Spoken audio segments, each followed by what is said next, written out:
गुरुदेव के चरणों में परिवार सहित मेरा नमोस्तु नमोस्तु नमोस्तु।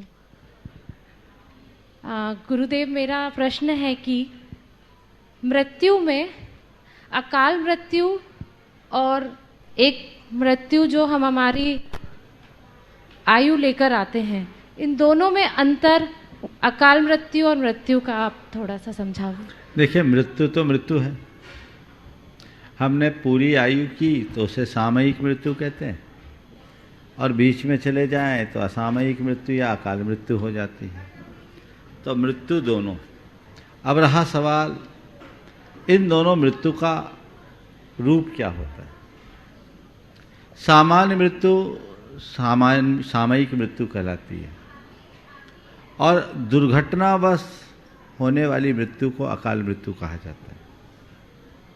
ये कभी भी किसी की भी हो सकती है। अब सवाल है मरणोपरांत दोनों का क्या होता है, शायद आप यही पूछना चाह रहे हैं।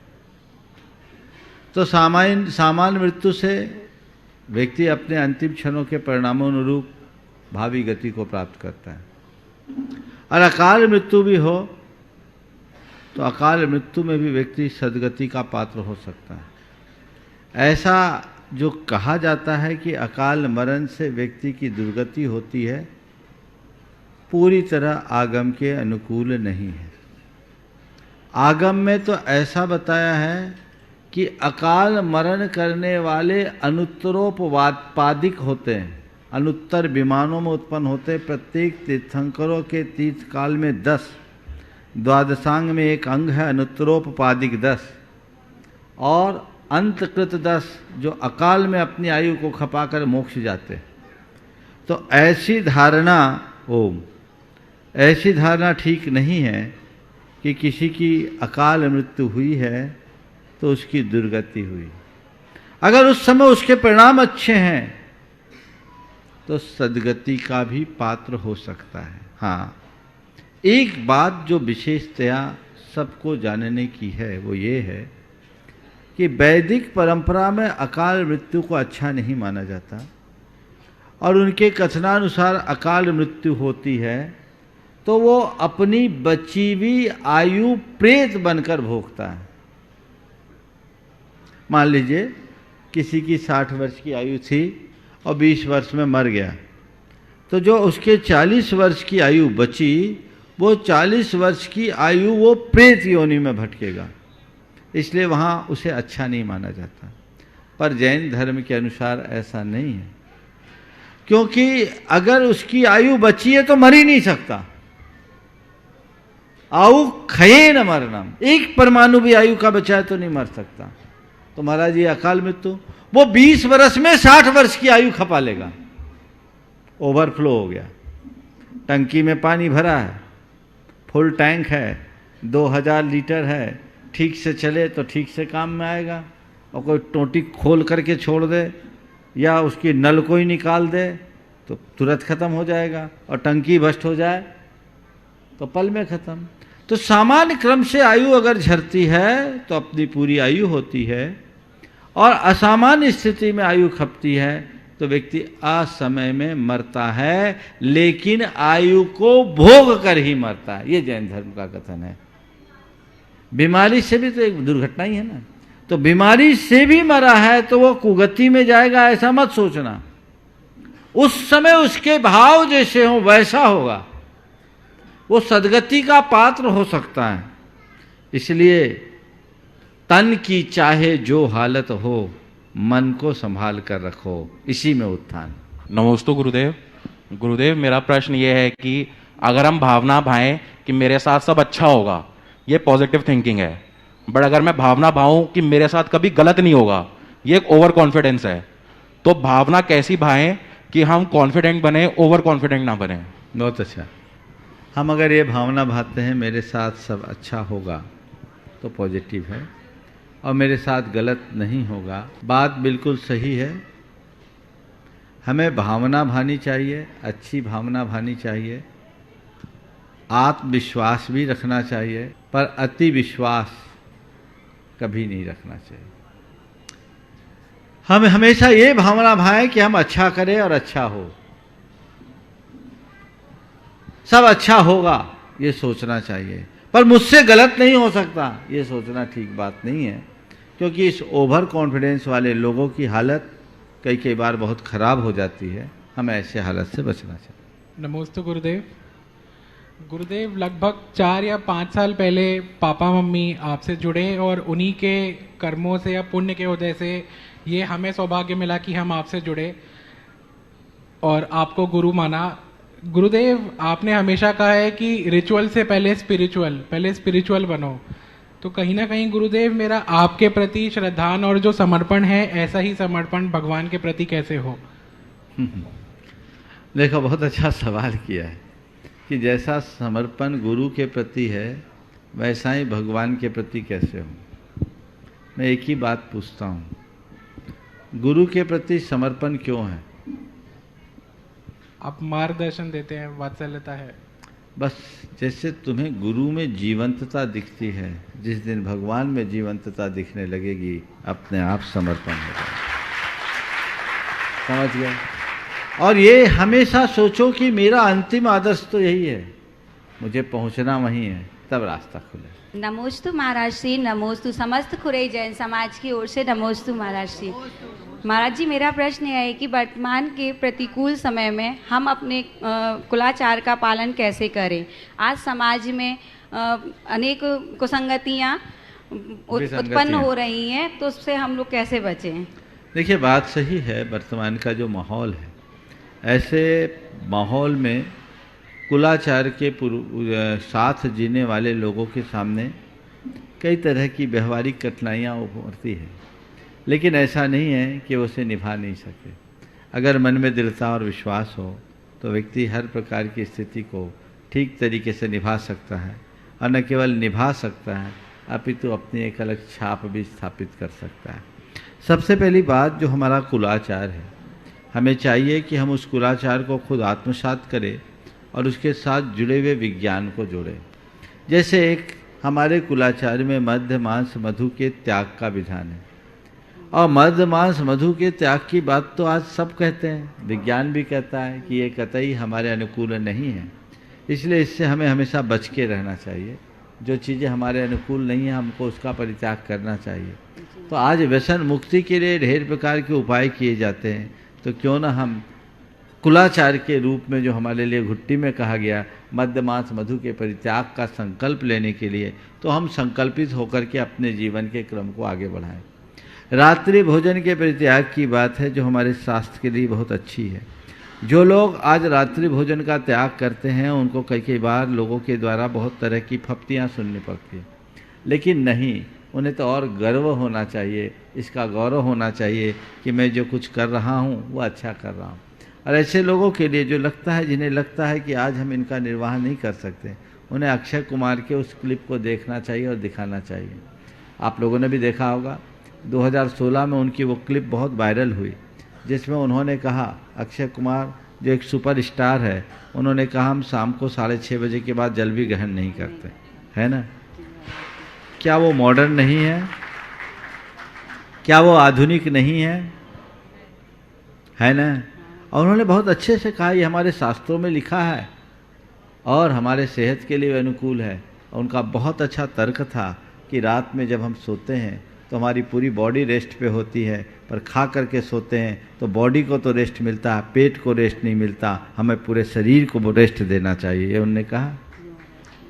तो ये सिद्धांत हम बताएं। अभी तो ऑटोफेजी का जो सिद्धांत विकसित हुआ, जिस पर नोबेल प्राइज मिला, इंटरमीडिएट मील की बात आई, ये सब हमारे ही कुलाचार का तो पोषण करते हैं। तो हम कुलाचार का दृढ़ता से पालन करें, उसके अंदर छिपे हुए विज्ञान को समझें और लोगों को उसे बतलाएं, तो लोग आपसे न केवल प्रभावित होंगे अपितु आपका अनुकरण करने के लिए भी उत्साहित होंगे। मजबूती के साथ करें, हमारे आचरण में दोहरापन नहीं होना चाहिए।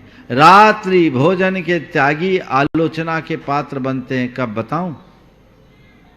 कब बन जाते हैं?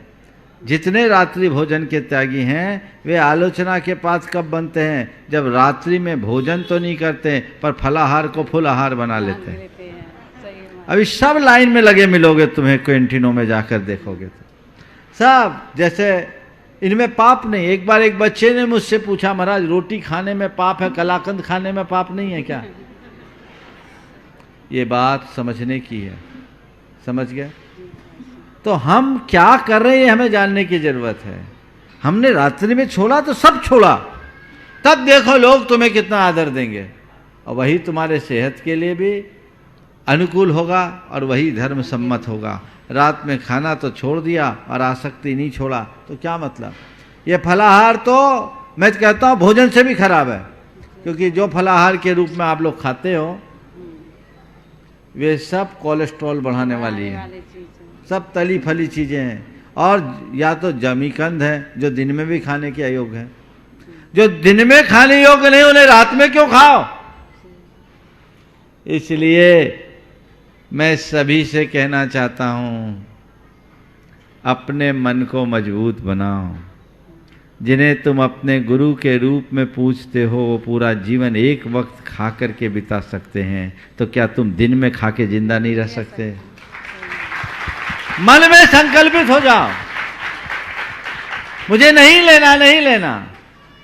अगर एक आध दिन भूखे रहने का मौका आ जाए, गुरुओं को याद कर लेना, एक आध दिन तो हम निकाल ही सकते हैं।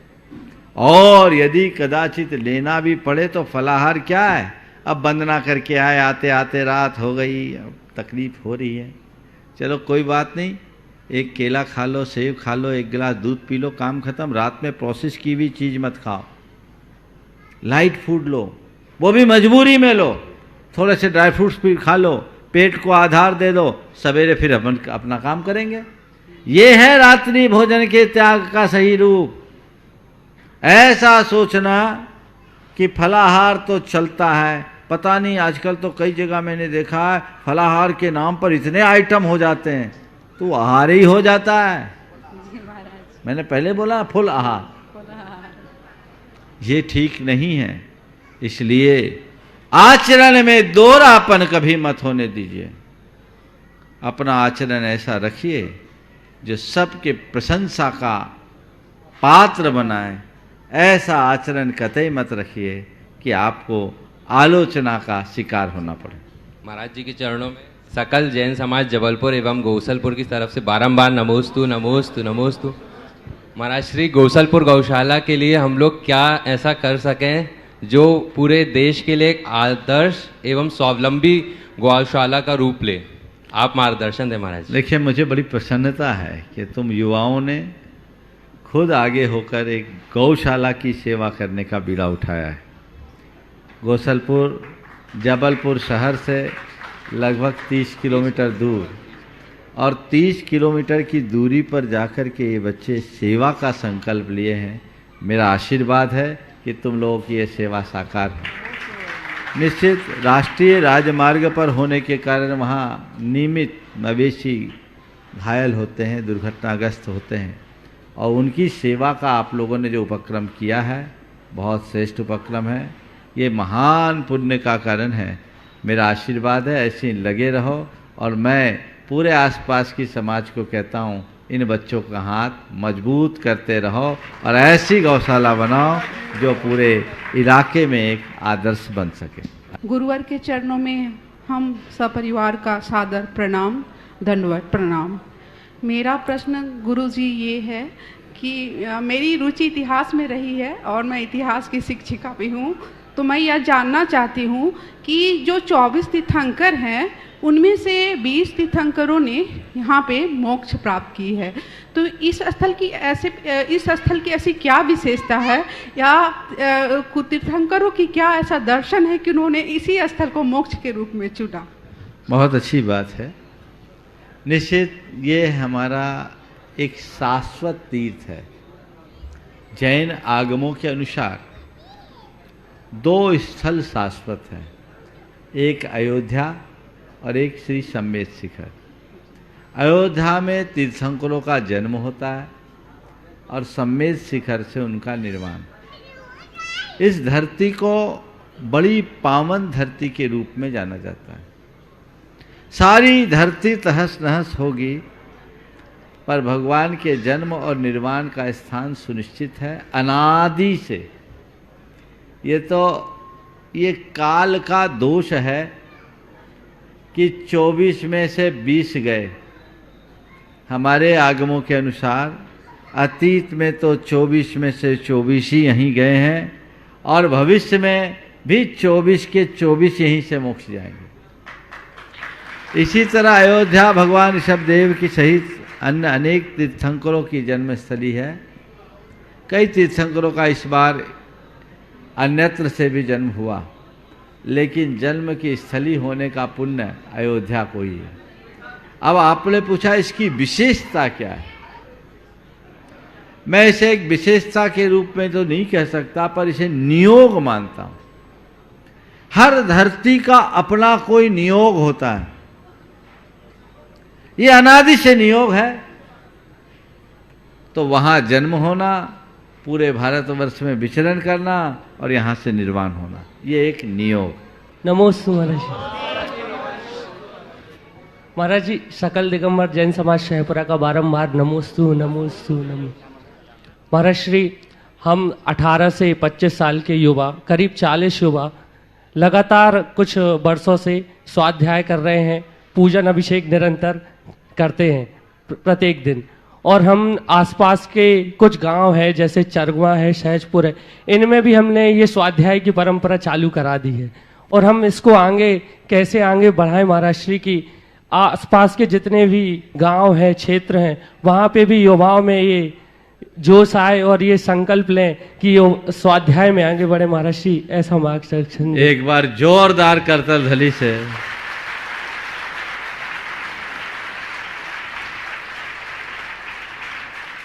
आज के इस विषम दौर में जब हमारा अधिकतर युवा दिशाहीन हो रहा है, ऐसे दौर में यदि हमारे समाज का यह युवा वर्ग इस तरह समूह में पूजन और स्वाध्याय करने का काम करता है, तो इससे अच्छी प्रशंसनीय बात और कौन सी होगी। अब वो सहपरा की बात मैं क्या करूं। हमारा वहाँ 1990 का चातुर्मास हुआ और कई प्रवास भी हुए। वहाँ की धरती की कुछ ऐसी विशेषता ही है, वहाँ जो इस उम्र से ही बच्चे और छोटेपन से ही धर्म के क्षेत्र में बहुत आगे रुचि रखते हैं, ये सब बच्चे हैं और आज आगे बढ़े हैं। इन्हें देखकर हार्दिक प्रसन्नता है, ऐसे ही बढ़ते रहना चाहिए। और मैं कहूँगा लोगों को प्रेरणा लेनी चाहिए, स्वाध्याय करके अपने जीवन को मोड़ना चाहिए। तुम लोगों से ये कहूँगा, जो स्वाध्याय कर रहे हो वो तुम्हारे जीवन में दिखना भी चाहिए। ऐसा ना हो कि स्वाध्याय तो करो लेकिन उसके बाद दूसरा भी काम हो जाए, उससे बच के रहना चाहिए। और मुझे उम्मीद है तुम में से ऐसा कोई बच्चा नहीं होगा जिसमें किसी भी प्रकार की कोई ऐसी बुराई हो जो दूसरों को चुभे। एक सलाह जरूर दूंगा। तुम लोग सहपरा में और चरगुआर सहजपुर की बात की, एक बीड़ा उठाओ। सागर में एक ग्राम पूजा पुण्य दल है जो IRS अधिकारी अनूप जैन के नेतृत्व में तय की गई, युवा। और उन्होंने क्या किया, सागर के आसपास के सभी गांवों में जहां जैनों का अभाव हो गया, मंदिर है, वहां जाकर के पूजा करने की शुरुआत की और उन मंदिरों का जीर्णोद्धार करने में भी योगदान दे रहे हैं। आज तुम लोगों ने मुझसे पूछा है कुछ ऐसा बताइए, तो मुझे पता है तुम्हारे सहपरा के इर्द गिर्द 20 किलोमीटर के रेंज में करीब 15-20 मंदिर हैं। तुम लोग ये संकल्प ले लो, और सब गांव खाली है, सब तुम लोग सहपरा में आके बस गए। ऐसा करो कि उन मंदिरों में जाकर के हम लोग सप्ताह में एक दिन ऐसा प्रोग्राम बनाए कि सब लोग या एक ग्रुप बना करके इस कार्यक्रम को हाथ में लो, जैसा ग्राम पूजन पुण्य दल करता है। तो इससे हमारे गाँवों के मंदिरों की रौनक भी बढ़ेगी और उनका रख रखाव भी अच्छा होगा। आशीर्वाद। और ये मैं इनसे तो कह ही रहा हूँ और युवाओं से भी कहूँगा कि अपने अपने क्षेत्र के अगर जिनालियों के प्रति आप इतनी जिम्मेदार बन जाओ तो किसी मंदिर की पूजा अर्चा में कोई फिर कमी शेष नहीं रहेगी। गुरुदेव के पावन चरणों में कोटा छावनी समाज की तरफ से बारंबार नमोस्तु महाराज जी, नमोस्तु नमोस्तु। महाराज जी, मेरा प्रश्न है कि आज के वर्तमान युग में युवा पीढ़ी अशुद्धि वाले दिनों को मानने के लिए तैयार नहीं होती। वो मतलब सवाल पे सवाल पूछे जाती है तो हम उसका उत्तर देने में असमर्थ रहते हैं। तो आप इसके लिए थोड़ा आप समझाने की देखिए, इस विषय में मैंने अनेक बार मार्गदर्शन दिया। मैं सभी से ये कहूँगा कि लोगों को इस शुद्धि का पूरी तरह पालन करना चाहिए। इसके बड़े विपरीत परिणाम आते हैं। मैंने इस पर मार्गदर्शन दिया और आज भी इसके लाखों, मेरे ख्याल से 15-20 लाख लोगों ने इसे देखा है।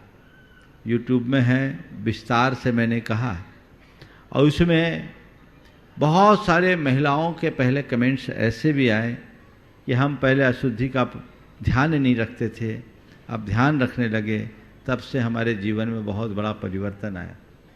वहाँ कुछ लोग जो भारतीय धर्मों पर विश्वास नहीं रखते, उन लोगों की कुछ अनर्गल टिप्पणियाँ होने के कारण उसमें से सारे कमेंट्स हटा दिए गए। लेकिन उनमें जो कमेंट्स थे वो ये बताते थे कि इनके पालन का क्या लाभ है। मैं आप सबसे सलाह दूंगा कि इनका पालन करना चाहिए। मैं 2 उदाहरण आज दे रहा हूं जो इन दिनों जिन्होंने मुझसे आकर के प्रकट में कहा कि हम पहले अशुद्धि का पालन नहीं करते थे और अब अशुद्धि को ध्यान में रखने लगे, तो उसका क्या परिणाम निकला। एक दंपति मेरे पास आए जो सॉफ्टवेयर इंजीनियर थे, पति पत्नी दोनों, और दोनों जॉब करते थे चेन्नई में। और वहाँ दोनों को जॉब करने के कारण काम करने की समस्या रहती थी, कोई था नहीं, तो वो शुद्धि का पालन नहीं करती थी। और ऐसी स्थिति में उन्होंने आके कहा कि महाराज जी, आपको सुनने के बाद हमें लगा कि नहीं, हमें शुद्धि का पालन करना चाहिए। महाराज जी, हमने शुद्धि का पालन करना शुरू कर दिया और आपको क्या बताऊं, आज आपको धन्यवाद देने के लिए आए हैं। पहले हम लोग दोनों अक्सर बीमार रहा करते थे, जब से हमने शुद्धि का पालन करना शुरू कर दिया तब से हमारे घर की बीमारी कम हो गई। ऐसे अनेक लोगों के उदाहरण हैं। मैं तो चाहूँगा जिन लोग आज जो लोग सुन रहे हैं, जो सुन रहे हैं, ये अपने कमेंट्स लोगों को दे, यहाँ भेजे, प्रमाणिक ऐप में डाले, ताकि मेरे मुख की अपेक्षा आप लोगों को सुनने में ज़्यादा और प्रामाणिकता होगी और ये संदेश लोगों तक पहुँचे कि पहले हम नहीं करते थे तब क्या था और जब करने लगे तो क्या होगा, तो सारी स्थितियाँ अपने आप स्पष्ट हो जाएगी। मानता हूँ ये प्राकृतिक चीज़ है, इसे रोका नहीं जा सकता और इसके लिए नहीं, लेकिन ये भी ध्यान रखना हमारा मलमूत्र भी प्राकृतिक ही है। लेकिन जब तक शरीर के अंदर है तब तक हम उसे मलमूत्र नहीं मानते, जब बाहर हो जाता है तो हमको शुद्धि करनी पड़ती। इसी तरह ये भी जो श्राव है प्राकृतिक है, लेकिन शरीर से बाहर आने के बाद वो एक प्रकार का मल है। और मैं कहूँगा कि महिलाओं के लिए 3 दिन रेस्ट के दिन है। 3 दिनों तक उन्हें पूरी तरह से आराम रहना चाहिए और परिवार के लोगों को उन्हें आराम भी देना चाहिए। ये महिलाओं के प्रति एक प्रकार का सम्मान का भाव है। और मैं तो कहूँगा कि 3 दिन महिलाएं आराम करें और चौका घर के पुरुष चला संभाले, इससे अच्छी बात क्या होगी। ये होना चाहिए और बहुत से लोग करते भी हैं, युवा भी करते हैं, ऐसा नहीं है, सब कर सकते हैं। घर परिवार की एकता के लिए, प्रेम के लिए, सद्भाव के लिए ऐसा करना बहुत जरूरी है, इसलिए इनका पालन तो करना ही चाहिए। महाराज जी के चरणों में मेरा बारंबार नमोस्तु नमोस्तु नमोस्तु। महाराज जी, मेरी जिज्ञासा है कि जब आचार्य श्री विद्यासागर जी किसी को दीक्षा देते हैं तो शिष्य में कौन से गुण देखते हैं? आचार्य श्री दीक्षा देते हैं तो कौन सा गुण देखते हैं? शिष्य में कौन से गुण देखते हैं? तुम तो ज्यादा दिमाग मत लगाओ, उनके चरणों में आ जाओ, अगर दीक्षा दे दो समझ लेना मेरे अंदर सारे गुण। नमोस्तु महाराज जी। महाराज जी, मैंने पढ़ा था कहीं कि आत्मबल और शस्त्र बल में आत्मबल सर्वश्रेष्ठ है और हमारा भारत देश आत्मबल उपासक रहा है और अन्य देश जैसे रशिया, अमेरिका, चाइना और अन्य देश शस्त्र बल उपासक हैं।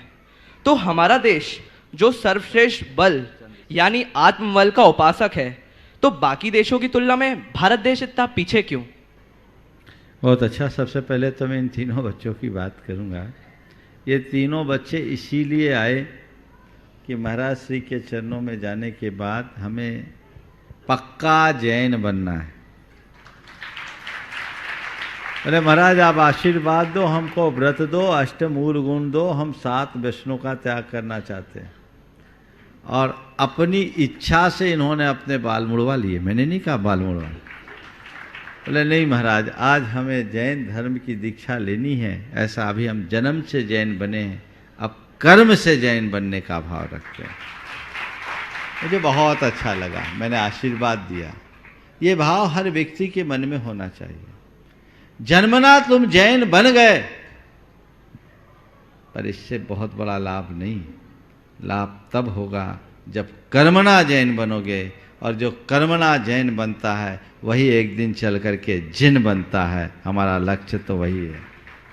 तो जैन से जिन तक की यात्रा हमारी होनी चाहिए, उधर ध्यान दें। अब तुम्हारे सवाल पर मैं तीनों को आशीर्वाद देता हूँ। ये छोटे छोटे बच्चे बड़े लगनशील और बड़े संस्कारवान हैं। इनके संस्कार ऐसे ही फलीभूत हो और लोगों को भी इसकी प्रेरणा मिले। सवाल है, आत्मबल श्रेष्ठ बल है और शस्त्र बल अपेक्षाकृत कमज़ोर होता है। भारत आत्मबल का धनी होने के बाद भी पिछड़ा कैसे, ध्यान रखना। शस्त्र बल के क्षेत्र में शस्त्र बल के क्षेत्र में भारत भले पिछड़ा दिखता है, लेकिन आत्मबल के क्षेत्र में तो आज भी भारत सिरमौर है। जो आध्यात्मिकता का अनुभव भारत और भारतीय के जीवन में होता है, वो अन्यत्र कहीं नहीं दिखता। यही भारत की सबसे बड़ी ताकत है। समझ गए? तुम्हारे पास शस्त्र की कितनी भी बड़ी ताकत क्यों ना हो, शस्त्र की एक सीमा है। लेकिन जो आत्मबल के धनी होते हैं, वो एक न एक दिन शस्त्र पर भी विजय प्राप्त करते हैं। भौतिक संसाधनों में पिछड़ जाना मायना नहीं रखता, लेकिन आध्यात्मिक क्षेत्र में आगे बढ़ना बहुत अर्थ रखता है। इसलिए हमें उस दिशा में चलना चाहिए। नमोस्तु महाराज जी, नमोस्तु महाराज जी। आप भगवान के रूप हो, तो आप भगवान के पैर क्यों छूते हो? हंसने की बात नहीं है, हंसने की बात नहीं है। देखो, हम भगवान के रूप भी हैं और भगवान के बेटे भी हैं। तुम अपने पापा मम्मी के पैर छूती हो कि नहीं छूती? बोलो, बच्चों को छूना चाहिए कि नहीं छूना चाहिए? छूना चाहिए ना, तो अब तुम छूओगे। समझ गए? तो जैसे तुम अपने पिता के पैर छूते हो, हम भी अपने परम पिता के पैर छूते हैं। समझ गए? चलिए। नमोस्तु माश्री, मेरा प्रश्न मेरे जीवन की एक बहुत बड़ी कन्फ्यूज़न है। पहले मैं आचार्य विद्यासागर जी महाराज को अपना गुरु मानता था। हम हर साल उनके दर्शन करने जाते हैं और सौभाग्य से मुझको उनका आहार देने का अवसर भी प्राप्त हुआ है। लेकिन पिछले 2-3 वर्षों से मुझे ऐसा लगता है कि मुझे उनको अपना गुरु नहीं मानना चाहिए। ऐसा इसलिए लगता है कि ऐसा मेरा मानना है कि गुरु किसी के जीवन में एक ऐसे व्यक्ति होते हैं, ऐसी शख्सियत होते हैं जो उनको प्रेरणा दे, और अगर मुझे कोई प्रॉब्लम है तो मैं उनके सामने जाऊं, उनके सामने शेयर करूं, मैंने कोई गलती की है उनसे मैं प्रायश्चित ले सकूं। लेकिन वहां पर दिनों दिन इतनी भीड़ बढ़ती जा रही है, हर भक्त उनकी एक नज़र के लिए ललायित रहता है। तो मुझे नहीं लगता कि मेरे अंदर इतनी सक्षमता है, इतने गुण हैं कि मैं हर बार उनके पास जाऊं और वो मुझे अपना व्यक्तिगत समय दे सके। तो मुझे नहीं लगता कि मुझे उनको गुरु मानना चाहिए। लेकिन हाँ, इतना कहता हूं कि मुझे उनको भगवान मानना चाहिए। जिस प्रकार हम मंदिर में जाते हैं और नमोस्तु करते हैं भगवान को, और उसके बाद ये कामना नहीं करते कि वो हमें उत्तर दें, इसी प्रकार अगर मैं उनके दर्शन करने जाऊं, उनको नमोस्तु करूं, तो मेरे मन में ये भावना है कि वो मेरी उत्तर दें। तो क्या मेरा यह चिंतन करना सही है? और अगर सही है तो फिर मुझे अपने जीवन में गुरु की आवश्यकता है। तो मैं अपने जीवन में गुरु का चुनाव कैसे करूं? क्योंकि लोग कहते हैं कि तुम्हारे जीवन में सिर्फ एक गुरु होना चाहिए। तो क्या यह सही है? अगर सही है तो फिर हम कैसे चुनाव करें? तो बस मेरी यही क्वेश्चन। मैं तो तुमसे कहूँगा, तुम बड़े भाग्यशाली हो कि तुम्हें गुरु नहीं परम गुरु का आशीर्वाद मिला।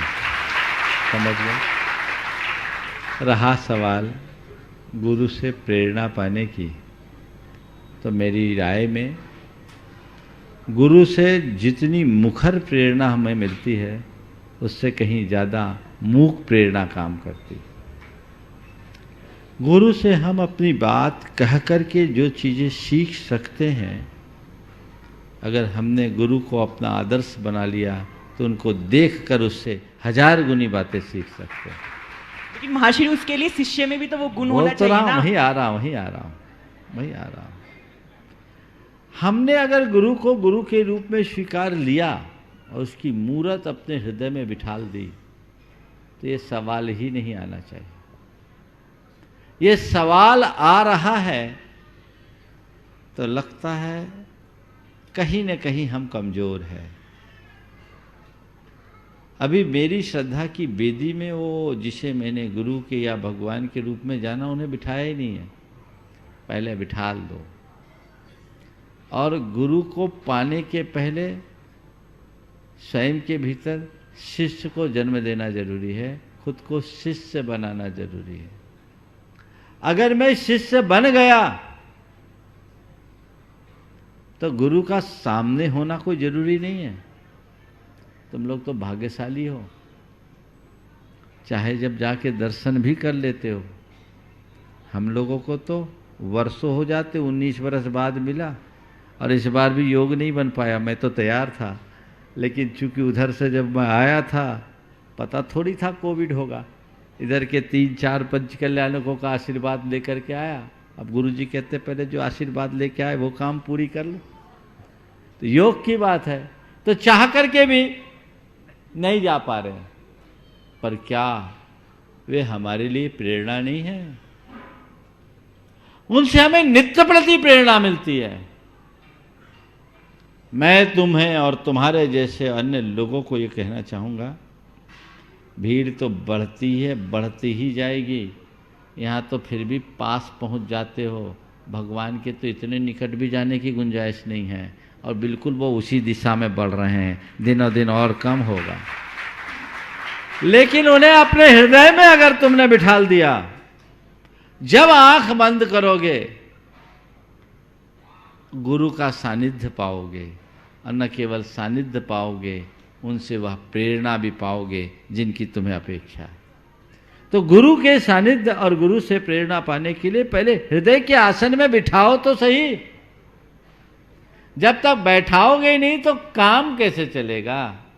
मुझे बहुत प्रसन्नता है कि तुमने बड़ी बेबाकी से अपनी बात की। बहुत लोग मन के मन में रखते हैं, पर तुम्हारे इस एक सवाल से अनेकों की गुत्थियां सुलझेगी। कई लोगों को आजकल मुझसे भी बहुत शिकायत है, महाराज जी आपका टाइम ही नहीं मिलता। अरे भैया ये बताओ, मेरी भी तो अपनी सीमा है। मैं दिन भर आप लोगों को ही टाइम दूं तो अपने लिए कब करूंगा? एक समझ गए? अभी जितने लोग आते हैं महाराज जी आपका दर्शन, आप, मैं अपने कार्यों में व्यस्त रहता हूं, मेरे पास समय की कमी रहती है। फिर भी आपको दिन में 3 बार तो थोक में मिलता, और कितना चाहिए? बोलो, 3 घंटे मिल रहे हैं, और क्या चाहिए? इतने में संतोष करो। इसलिए ये धारणा बदलो कि गुरु के समक्ष जाएंगे, उनकी मुखर प्रेरणा मिलेगी, तभी हम आगे बढ़ पाएंगे। अरे हम तो गुरु की झलक देख करके भी सब कुछ प्राप्त कर सकते हैं। एकलव्य ने गुरु की मूरत से वो पाया जो अर्जुन साक्षात नहीं पा पाया। मैं आप सबसे कहता हूं, अर्जुन बनो या न बनो, एकलव्य बनने का भाव जरूर रखो, तो जीवन में उपलब्धि होगी। समझ गए? इसलिए गुरुजनों के पास बहुत सारे लोग, खासकर मैं उन पुराने लोगों से कहना चाहूँगा जिनको पहले चाहे जब समय मिल जाता था, अब समय नहीं मिलता तो बड़ी तड़फ होती है ना? महाराज जी आप तो मिलते ही नहीं हो। अरे ये भाव रखना चाहिए कि अधिकाधिक लोग लाभान्वित हो और दूर से भी हम लाभ ले ले तो काम करें। और एक बात और मैं आप सबसे कहता हूँ, गुरु के सानिध्य में आने की भावना तो रखनी चाहिए, पर गुरु का उतना ही समय लेना चाहिए जितना अपेक्षित है, क्योंकि गुरुओं का समय बहुत कीमती होता है, वो औरों के लिए भी होता है। समझ गए? ये सामूहिक मार्गदर्शन भी हमारे लिए बहुत कुछ दे देता है। और एक बात और कहूँ, गुरु के उपदेश को आदेश मानकर चलना शुरू कर दो। मैं गुरु के पास जाकर के कुछ मार्गदर्शन लूँ व्यक्तिगत रूप से तभी मेरा कुछ उद्धार होगा, ऐसा नहीं। गुरु तो नित्य उपदेश देते। आज भी गुरुदेव इतने व्यस्त रहने के बाद भी आप लोगों को रोज देते हैं कि नहीं देते? इतनी कड़ाके की ठंड में भी, इस अवस्था में भी। तो जब वो उपदेश देते हैं ना, तो ये सोचो कि ये उपदेश नहीं दे रहे हैं, और गुरु का उपदेश सुनना बंद कर दो। उपदेश सुनो ही मत। क्या बोल रहा हूँ? आज से प्रवचन सुनना बंद, प्रवचन मत सुनना। दोहराऊं, प्रवचन सुनना बंद कर दो। क्या करो, ये गुरु मुझे मेरे लिए मार्गदर्शन दे रहे हैं, ये मान करके सुनो, सारा रास्ता खुल जाएगा। गुरु के वचन को खुद के लिए मार्गदर्शन मानो, जीवन बदल जाएगा। आज मैं पद्म प्रभु सुरेश्वर महाराज के पुण्यतिथि पर गया था और वहाँ करीब 300 बच्चे थे, जिसमें काफ़ी आदिवासी बच्चे थे, मुस्लिम बच्चे थे, सरदारों के बच्चे थे। उनको प्रतिज्ञान कराया था। तो महाराज श्री, एक निवेदन ये करना चाहता हूँ कि पुण्यतिथि के अवसर पर महाराज श्री आपका क्या निर्देश है, पुण्यतिथि को किस ढंग से मनाएं ताकि जीवन में एक आनंद की अनुभूति हो। महाराज श्री, एक बात और कहना चाहता हूं कि आज जितने लोग यहाँ उपस्थित हैं वो गुरुवर प्रमाण सागर महाराज के परम भक्त हैं, परम शिष्य हैं और गुरु प्रमाण सागर विश्व का एक अनोखी अभिभूति है जिसके आप शिष्य हैं। तो मैं आपसे अनुरोध करना यह चाहता हूं कि उनके प्रति सच्ची श्रद्धा यही होगी कि आप जब यहां से निकलें तो जैन संस्कारों को लेके साथ में निकलें। आप ये बताइए, कितने ऐसे लोग हैं जो सवेरे 5 बजे उठते हैं और उठ करके अपने माँ बाप और घर में जो बड़े बच्चे होते हैं उनके पैर छू करके उनका आशीर्वाद लेते हैं? नहीं लेते हैं। रात दिन कंप्यूटर पर और मोबाइल पर खेल करते हैं, 11 बजे उठेंगे और रात को 2 बजे सोएंगे। तो मेरा एक निवेदन है आप सबों से, मुझे क्षमा करेंगे, अगर मुनि प्रमाण सागर के प्रति सच्ची श्रद्धा है, विश्व का अनोखा तीर्थ, विश्व में अनोखा तीर्थ है गुणायतन, और उस गुणायतन से गुणों का खजाना लेके अगर हम नहीं गए तो महाराज के प्रति वो आशीर्वाद आपको नहीं मिल सकता है जो इनके मन में है। आज कई बातें इन्होंने कही है, कई लोगों को हमने सुना है, कोई गौ सेवा में अपने आप में एक अभिभूत कार्य कर रहे हैं, कई लोग मंदिरों की पूजा करने में बहुत कर रहे हैं, कई समाज को आगे बढ़ाने में कर रहे हैं। लेकिन मैं इतना ही कहना चाहूँगा कि जितने भी यहाँ पर हैं इनके सामने प्रतिज्ञान करिए कि हम जैन संस्कारों के अनुकूल आचरण करके मुनि प्रमाण सागर के चरणों में जो हमने जो कुछ पाया है उनका उदाहरण यही होगा कि जो भी गुणायतन से गया है, प्रमाण सागर महाराज के आशीर्वाद से निकला है, वो जैनत्व को संस्कारित करके अपने जीवन को आदर्श बनाने के लिए गया। यह मेरा आपसे निवेदन है। देखिए, अजमेरा जी ने बहुत अच्छी बात कही है और निश्चित इस दिशा में हम लोगों को सोचना चाहिए। नमोस्तु महाराज जी, नमोस्तु महाराज जी, नमोस्तु नमोस्तु महाराज जी। विगत वर्ष आप सागर में जब आए थे तो आपने एक हम लोग के लिए संकल्प दिया था, अरहम दिगंबर जन सोशल अरहम के सभी सदस्यों के लिए, कि जो पुराने जीर्ण शीर्ण मंदिर हैं उनके जीर्णोद्धार के लिए। तो महाराज जी, इसी तारतम्य में हम लोगों ने एक वहीं 18 किलोमीटर दूर एक मंदिर है महाराज जी, ढुंगासरा, जो बहुत ही जीर्ण शीर्ण अवस्था में था, तो उसका पूरा जीर्णोद्धार करवाया है। उसके लिए महाराज जी हम लोगों ने ग्रुप के माध्यम से एक सहयोग सेतु एक प्रोजेक्ट जो है उसको नाम दिया है कि जितने भी ग्रामीण जहाँ जहाँ जीर्ण शीर्ण मंदिर हैं उनका हम जीर्णोद्धार कराएंगे, या जहाँ जो उचित उसमें व्यवस्था है वो कराएंगे। तो महाराज जी, इसमें और आगे हमारे लिए क्या मार्गदर्शन है, मार्गदर्शन बहुत अच्छा कार्य कर रहे हैं आप लोग। मेरा पूरे ग्रुप को आशीर्वाद, और इसी तरह से मंदिरों का चयन करके आप लोग उसे अच्छा स्वरूप दें। नमोस्तु नमोस्तु। महाराज जी, मेरे मन में यह प्रश्न बार बार आता है, जैसा कि हमें देव शास्त्र गुरु धर्मायतनों और मुनिराजों का समागम समय समय पर बड़े बड़े विधानों आदि का जो धार्मिक माहौल अभी मिल रहा है, जिससे हम श्रावकों का कल्याण का मार्ग प्रशस्त होता है, तो क्या ये माहौल हमें पंचम काल के अंत तक मिलता रहेगा? ऐसी भावना भाव की मिलते रहे, समझ गए। और समय समय पर आचार्य विद्यासागर जैसे आचार्य आते रहेंगे तो ऐसा माहौल बनता रहेगा। बोले परम पूज्य आचार्य गुरुवर श्री विद्यासागर जी महाराज की जय जय।